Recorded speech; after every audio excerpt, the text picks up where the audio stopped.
ఈ సంఘాన్ని తీర్చిదిద్దిన గురువు అనే వ్యాసంలో మాధవ్ సదాశివ్ గోల్వాల్ గారిని గురించి మిగతా భాగాన్ని విందాం. ఈయన ఆర్కే మిషన్లో, అంటే రామకృష్ణ మిషన్ అన్నమాట. అంటే రామకృష్ణ మిషన్ అంటే పరమహంస, రామకృష్ణ పరమహంసది. గురూజీ రామకృష్ణ మిషన్తోనూ అనుబంధం ఉండేది ఆయనకి. ఆధ్యాత్మిక సాధన దీక్ష వైపు మొగ్గు ఉండేదన్నమాట ఈయనకి. భాస్కరేశ్వర సదానంద స్వామీజీ సహకారంతో బెంగాల్లోని సారగాచి ఆశ్రమానికి 1936లో గురూజీ వెళ్ళారు. ఆశ్రమంలో స్వామి అఖండానందకు సాష్టాంగ ప్రణామం చేశారు. సెమీపత్రాన్ని, అంటే జమ్మి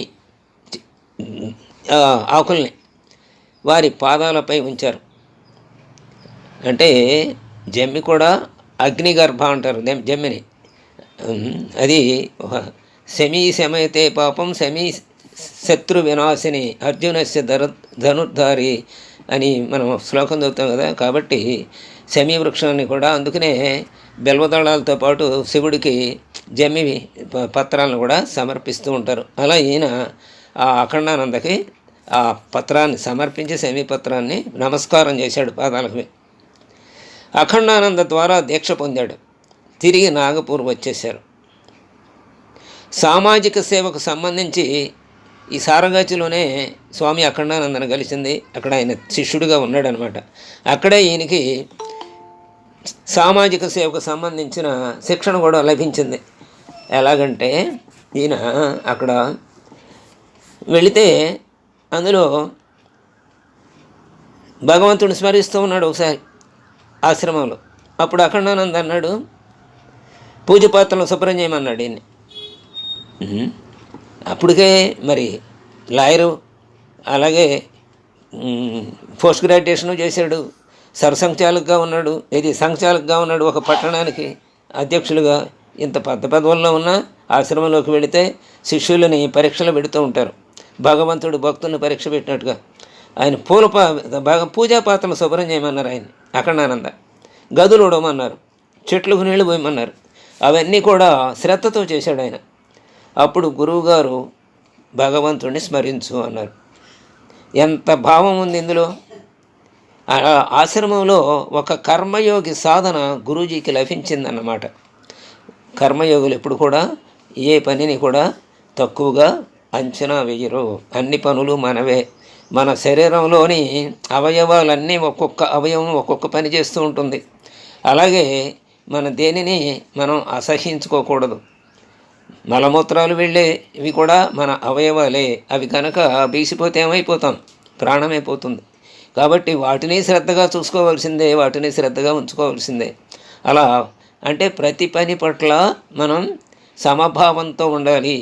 వాటిని దూరంగా ఉంచినా, వాటి నుంచి వచ్చినటువంటి వెలువడినటువంటి బహిష్కరణ పదార్థాలను దూరంగా ఉంచినా, అవయవాలను మాత్రం ఏ అవయవాన్ని కూడా మనం తక్కువగా చూడమన్నమాట. అలాంటి శిక్షణ ఆయనకి లభించింది. అంటే కర్మయోగ సాధన అక్కడ లభించింది అనమాట. అంటే అఖండానంద అలా తయారు చేశారు ఆయన. ఆ పరీక్షలో నెగ్గలేదనుకోండి, ఇంకా సేవకి పనికిరాడు. అంటే నిజమైన సేవకి, సమాజ సేవకి పనికిరాడు. ఒకవేళ అట్లాంటి వాడు సేవ చేసిన ఈనాటి రాజకీయ నాయకుల్లాగా స్వార్థంతో మన కోసమే ఉన్నట్టు నటిస్తూ అంతా వాళ్ళ ఆస్తుల్ని పెంచుకోవటానికి, వాళ్ళ బంధువుల్ని పెంచుకోవటానికి చూస్తూ ఉంటారు. ఇది నిజమైన ఒక కర్మయోగి సాధన ఆశ్రమంలోనే ఆయనకు లభించింది. తిరిగి అక్కడి నుంచి నాగపూర్కి వచ్చారు. గురూజీ సారగాచి నుండి తిరిగి వచ్చినందుకు డాక్టర్జీ సంతోషించారు. మరి ఆ డాక్టర్జీ అసలు ఈయనకే అప్పచెప్దాం అనుకున్నాడు ఆయన తర్వాత బాధ్యతలు. అందుకని మరి ఈయనకేమో ఆధ్యాత్మిక వైపు మొగ్గు ఉంది, అందుకని అటు వెళ్ళారు. అక్కడ అఖండానంద సందేశం అందుకుని తిరిగి వచ్చారన్నమాట.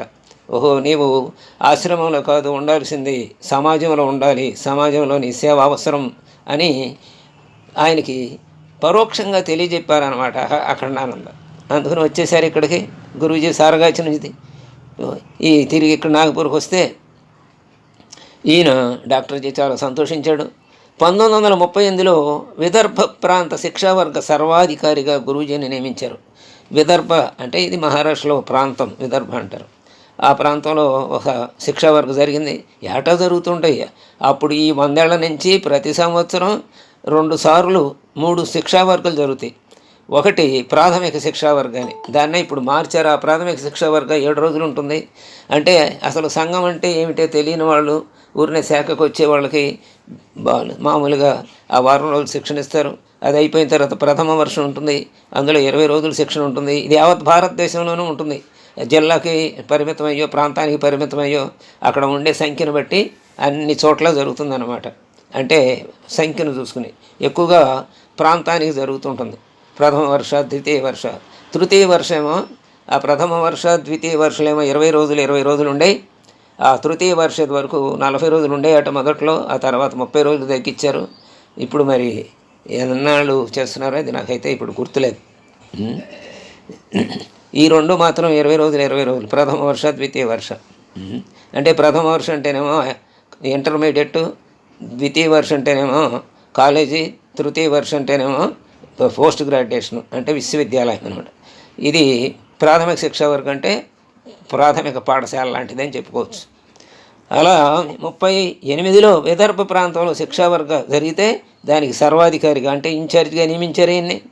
నాగపూర్ వర్గ తర్వాత లాహోర్లో మొదటిసారి శిక్షా వర్గ ఆగస్టులో జరిగింది. డాక్టర్జీ, గురూజీ, బాబాసాహెబ్ ఆప్టే ముగ్గురు కూడా ఆ శిక్షా వర్గలో పాల్గొన్నారనమాట. ఆ వర్గలో డాక్టర్జీకి నడువు నొప్పి ఎక్కువైన కారణంగా గురూజీ 2 సార్లు భౌతిక్ ఇచ్చారు. భౌతిక్ అంటే ఉపన్యాసం అనమాట. గురూజీ ఉగ్ర భాషను డాక్టర్జీ గమనించారు. అబ్బో, ఆవేశంగా మాట్లాడకూడదు ఎప్పుడూను.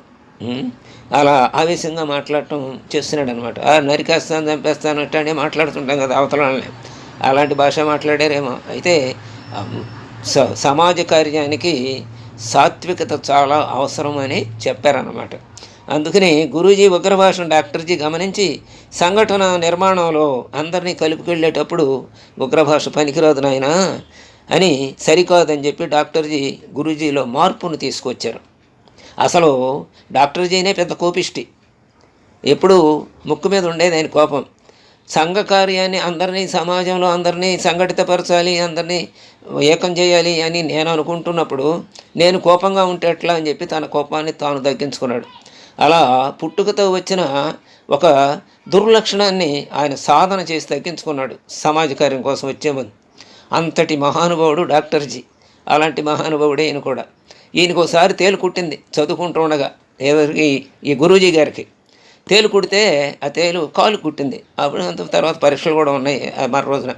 అదేం చేశాడంటే కాలు తీసుకెళ్ళి బకెట్లో పెట్టుకున్నాడు, నీళ్ళలో ఉన్న బకెట్లో. చదువుకుంటున్నాడు మామూలుగా. వచ్చారు విద్యార్థులు, తోటి విద్యార్థులు వచ్చారు. ఏంట్రా నువ్వు కాలు తేలు కుట్టింది కదా, ఏంటి గురూజీ ఇట్లా చదువుకోగలుగుతున్నావు అంటే, కాలు కుట్టింది నాకు కాదు కదా, కాలుకే కదా తేలు కుట్టింది నాకు కాదు కదా అన్నాడు. అంటే శరీరాన్ని ఆత్మ నుంచి వేరు చేసి చూడగలిగినటువంటి స్థాయి ఆయన సాధించాడనమాట. అది అలాంటి వాళ్ళు సంఘకార్యం కోసం వస్తే సంఘకార్యం అందుకనే 33 సంవత్సరాలు దేదీప్యమానంగా వెలిగింది. ఆ తర్వాత ఆయన అనుచరులు కూడా అలాగే ఇవాళ దాకా దాన్ని దేదీప్యమానంగా నడుపుతున్నారు. ఒకటి తర్వాత ఒకటి వచ్చినా కూడా. ఇప్పుడు ఇక 6 సంఘచాలకులు వచ్చారు. ఆయన 2వ సంఘచాలకు అంటే అధ్యక్షులని చెప్పాం కదా. డాక్టర్జీ గురూజీలో ఆ ఉగ్ర భాష సరి అయింది కాదని చెప్పి మార్పు తీసుకొచ్చారు. నడువు నొప్పి, న్యూమోనియాతో డాక్టర్జీ నాసిక్ దగ్గర దేవలాలో నాగపూర్ సంఘచాలకులు బాబాసాహెబ్ ఘటాటే బంగాళాలో చికిత్స పొందుతూ ఉన్నారు ఆయన. ఆ సమయంలో గురూజీ రాత్రింబవళ్ళు డాక్టర్జీకి సేవ చేశారు. అపస్మారక స్థితిలో పలవరింతలు వచ్చినాయి ఆయనకి. ఎవరికి? డాక్టర్జీకి. ఏమని? శాఖకు వెళ్ళాలి, సమయానికి వెళ్ళాలి, 2వ ప్రపంచ యుద్ధం రాబోతోంది, ఇది మంచి సమయం, హిందూ సంఘటన కార్యం ఇంకా శక్తిమంతం కావాలి, ఇంకా శక్తిమంతం కాలేదేంటి అంటూ పలవరించేవారట డాక్టర్జీ. దాన్ని ప్రారంభించిన ఆయన, సంఘాన్ని అంటే ఆర్ఎస్ఎస్ని ప్రారంభించిన ఆయన. అలా కలవరించేవారు అనమాట. ఆయన దగ్గర మరి 2వసారి సంఘాలుగా తర్వాత నియమించబడబోతున్నారు కదా, అందుకని సేవ చేశారు ఆయన. డాక్టర్జీ ధ్యేయం కోసం తాను సమర్పించుకున్నటువంటి వ్యక్తి డాక్టర్జీ. తన జీవితాన్నే సమర్పించుకున్నారు. ఆయన డాక్టర్ చదివారు, ఆయన ఉద్యోగం చేయలే. బంగారం అంటే ఉద్యోగం వచ్చిన ఆయన కూడా నేను శరీర వైద్యుని కాదు, సామాజిక వైద్యుని అని సామాజిక వైద్యం, సమాజానికి వైద్యం ప్రారంభించారంటే సమాజాన్ని సంఘటితం చేశారు. సమాజంలో ఏం రోగం ఉందంటే విడిపోయిన రోగం ఉంది. అంటే కులాల వారీగా, ప్రాంతాల వారీగా, మతాల వారీగా విడిపోయిన భారతం ఉంది. ఆ రోగాన్ని తగ్గించాలి అంటే అంతాన్ని ఏకం చేయాలనే స్వస్థతని చేకూర్చాలి అనేది అన్నమాట. అందుకని నేను సామాజిక వైద్యుడని ఆయన తన చర్య ద్వారా చెప్పుకున్నారు. దేశం తప్ప, సంఘము దేశం తప్ప డాక్టర్జీ హృదయంలో, రక్త కణాలలో వేరే ఆలోచనే లేదు. ఆ క్షణంలో తాను సంఘం కోసం, దేశం కోసం తనను సమర్పించుకున్నారు. అంటే చివరి ఆ సమయంలో కూడా ఎంత బాధగా ఉన్నా, నొప్పిగా ఉన్నా, కలవరింతలు కూడా అయ్యాయి. అంటే మనసులో ఏది ఉంటే అదే వస్తుంది. తీవ్రంగా మనసులో ఉందనుకోండి, అదే వస్తుంది మనకి రూపంలో, కలవరింతల రూపంలో. గురుతర బాధ్యత అయితే అది నాకు అనుభవం ఎప్పుడంటే, అలాంటిది రోజు లలితా శాస్త్రం చదువుకుంటూ ఉండేవాళ్ళం కదా.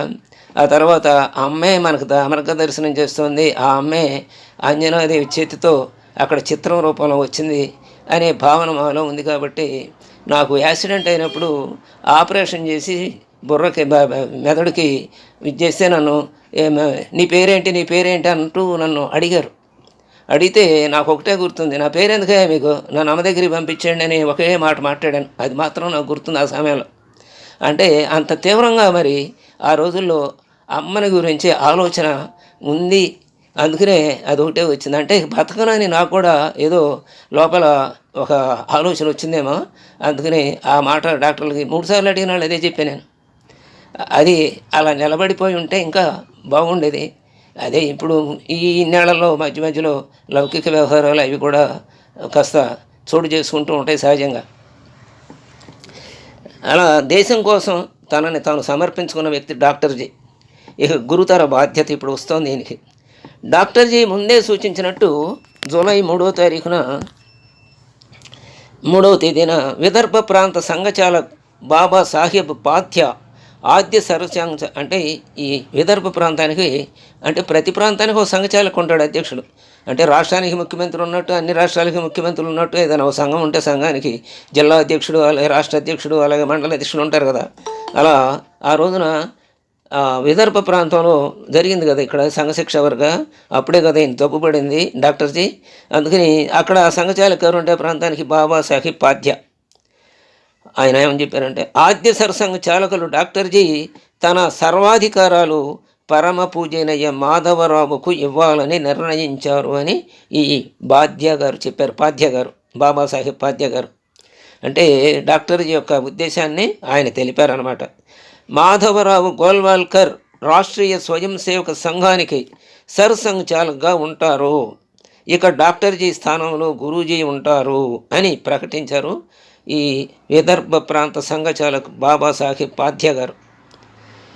నూతన సరసంఘచాలకు ప్రణామం కూడా చేశారు. అది ఆ క్షణం నుండి మాధవునిలో కేశవుని చూశాను. అంటే మాధవరావు సదాశివ గోల్వాల్కర్లో ఇక డాక్టర్జీ ప్రవేశించాడనమాట. అది అంటే కేశవుడు ఎలా సంఘం కోసం పరితపించాడో అలా ఈయన కూడా పరితపిస్తాడు తర్వాత అని ఈ మాట ఎవరన్నారంటే, గురూజీలో డాక్టర్జీని చూశానని యాదవరావు జోషి గారు అన్నారు. డాక్టర్జీ పినతండ్రి ఆశీర్వదిస్తూ డాక్టర్జీ మన ముందు ఆదర్శం ఉంచారు. అంటే డాక్టర్జీ పినతండ్రి కూడా అక్కడ ఉన్నారు. ఆయన కూడా అరే నాకు ఇవ్వలేదే అని ఏమనుకోలేదు. ఆయన కూడా ఒక ఆదర్శం మన ముందు ఉంచారు అని చెప్పారు. అంటే ఈయన అంతటి ఆదర్శవాది సంఘాన్ని నడపటంలో గురూజీ. అంటే మాధవ్ సదాశివ గోల్వాల్కర్. వేల మంది సోదర కార్యకర్తలు తయారయ్యారు. డాక్టర్జీ వెళ్ళిపోయారని దుఃఖిస్తూ కూర్చోవటం ధర్మం కాదు.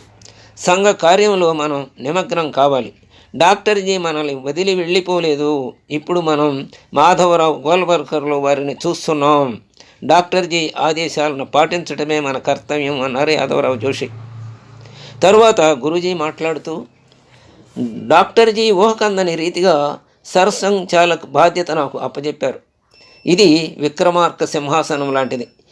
ఈ సింహాసనంపై కూర్చుంటే గొర్రెల కాపరి కూడా యోగ్యమైన న్యాయ నిర్ణయం చేయగలడు. అంటే విక్రమాదిత్య సింహాసనం మీద ఒకసారి పూడిపోయిన తర్వాత ఒక గొర్రెల కాపరి దాని మీద ఆ దెబ్బ మీద వెళ్ళి కూర్చున్నాడు. అప్పుడు చాలా గొప్పగా మాట్లాడాడు న్యాయాన్ని గురించి.